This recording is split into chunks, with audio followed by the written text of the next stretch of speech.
From Sim Update 16, Sim Update Beta 3 in the works, the marketplace, hardware, and a new sim coming.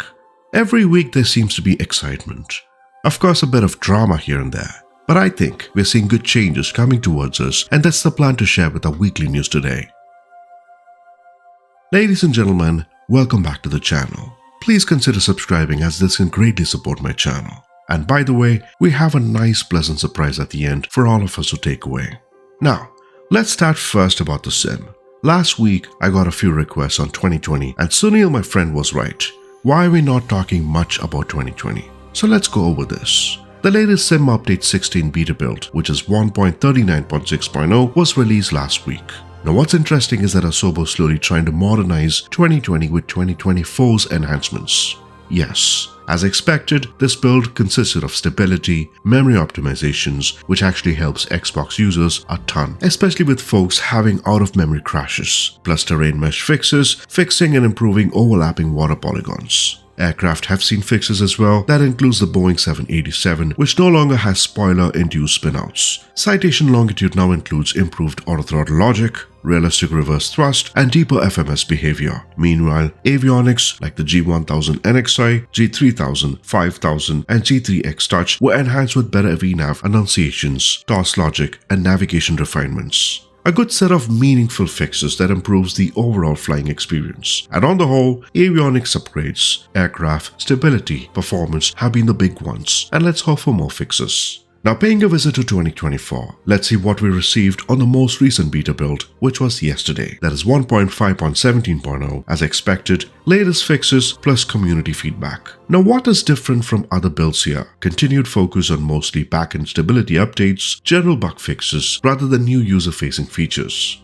Now here's one thing most of us should be following, and this can affect the whole performance negatively. Make sure to clear the community folder using add-ons linker. This plays a huge role here. There are many times you can find packages that are outdated, and this has played a big part in performance. Now for the most part, folks have been enjoying beta, but some do have issues as well. On performance and VRAM, where some have faced extreme spikes on VRAM, stutters on busy areas like airports for example, crash to desktop issues seem to appear, but on a positive note, aircraft handling gets better on SIDS and stars. Better imported flight plan altitudes, better performance when compared to SU2, and this is in VR. Many have enjoyed smoother flights, and particularly when you resume back your flight. So that means telemetry-based stability fixes have been showing good results. I'm sure the next build or the final build would be much better, as the team have been heads down on this. Now back to the marketplace this week, what's in store for us? Let's talk hardware here for a bit, and I've been curious to know what you folks think about Meridian GMT. Now on the Flight Sim Expo recently, they showcased a range of modular Airbus-style components. Their setup included individual panels for radio management, transponder, ECAM systems, landing gear, an auto brake, and a nose wheel tiller. Now each component is standalone. This helps us to reconfigure setups without committing to a full cockpit layout. Now the team also mentioned plans for future console support that would extend compatibility with Xbox, plus they're working with Eagle Dynamics to explore hardware that aligns with military sims. It looks like Eagle Dynamics might be getting more traction as WinWing themselves mentioned hardware in the Expo plus support.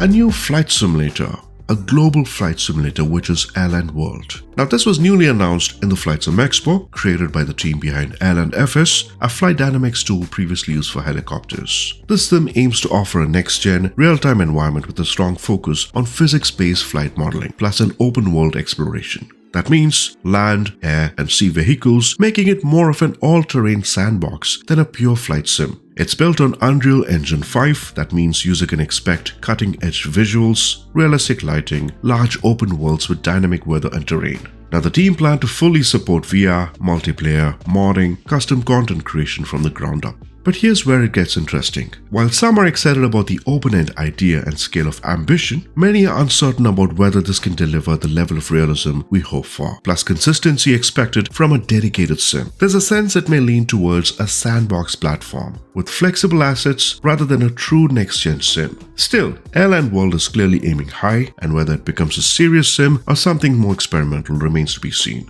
Let's talk about PMDG. Project updates on the Boeing fleet. They've given us a good update on several of their projects for both 2020 and 2024.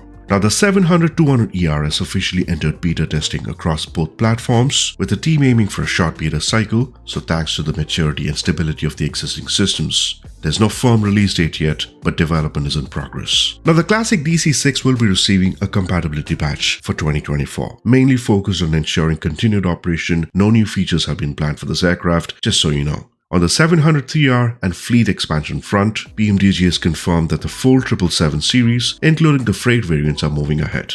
Now, development on the 747 is actively underway as well, which is great news, with 3D scanning currently being performed on both the cockpit and the fuselage. As for the 737 MAX, the development has been paused. For the 300ER and the 777F, we should expect this to be in the marketplace this week. That means starting 19 July. And for those who have purchased the 2020 version of these two, will receive a free upgrade at no cost.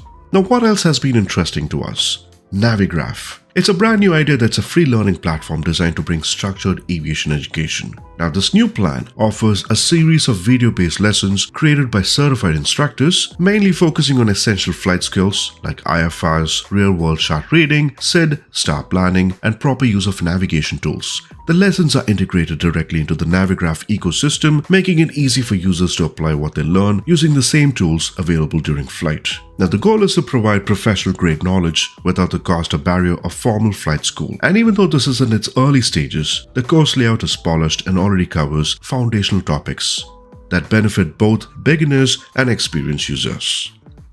Before we move to the next section, what have I been doing apart from flight simming? On a personal note, I've been tinkering with all types of sims off late, starting with XP12, 2024 of course, 2020, I do pay a visit quite often to 2020, and not to forget truck simming, something that takes me to a different world of its own. Now, the most recent video showcases how beautiful the latest creation of Iowa has been. Sometimes scenery gets so identical that it's hard to find the differences, and it gets better and better, I would say. Plus, on hardware, our next video is coming soon, which will be focused towards WinWing's rudder pedals, so stay tuned on that. The best part of the video would be the Freeware scenery showcase. If you're flying around the Canary Islands and looking for a nice little charming GA destination, this scenery might be worth adding to your collection.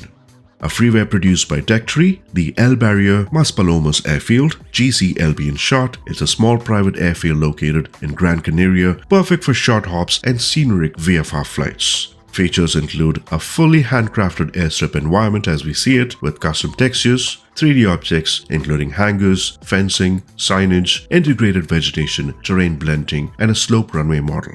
Now, there are plenty of static objects as well, that includes vehicles. There's something peaceful about flying over Gran Canaria's rugged coastline and touching down at this humble little airstrip nestled just outside the resort zones. This is one of those hidden gems on flightsim.to, simple, focused, and built with love for the region.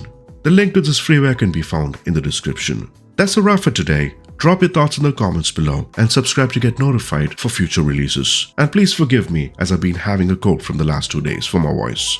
Until next time, bye bye for now.